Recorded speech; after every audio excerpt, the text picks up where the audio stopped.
Pankaja मुंडेंचे PA अनंत गर्जेंच्या पत्नीची आत्महत्येला प्रवृत्त केल्याप्रकरणी पती अनंत गर्जे, नणंद आणि दीर अजय गर्जेवर गुन्हा दाखल.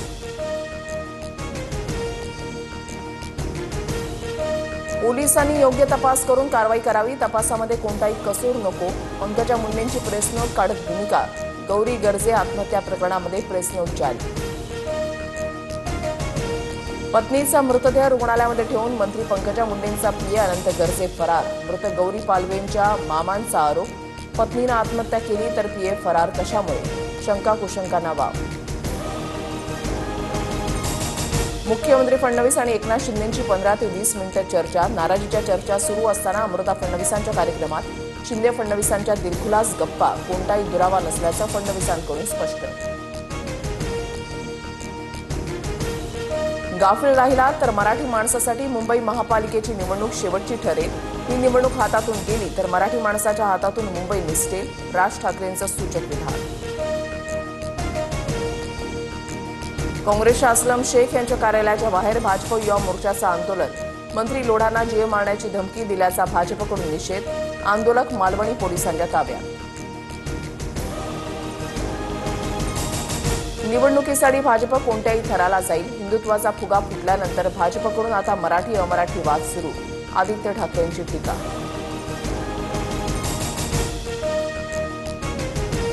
खा कुणाचंही मटण पण दाबा कमळाचं बटण. लोणावळ्यामधल्या प्रचार सभेत भाजप नेत्या चित्रा वाघ यांचं विधान.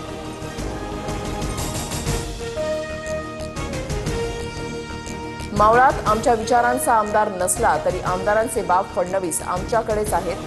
लोणावळा नगराध्यक्षपदाच्या उमेदवार सुरेखा जाधवांचं बेताल वक्तव्य.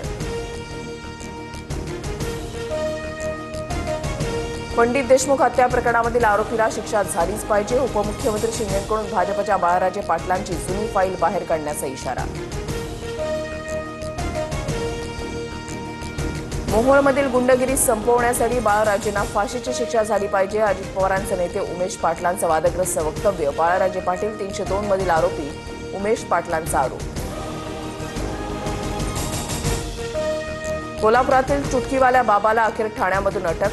करवीर पोलिसांची कारवाई. भाविकांना लुबाडणारा सनी भोसले जेरबंद.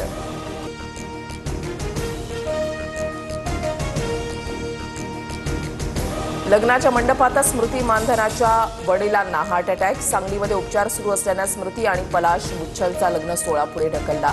पलाशलाही व्हायरल इन्फेक्शन आणि पित्ताचा त्रास.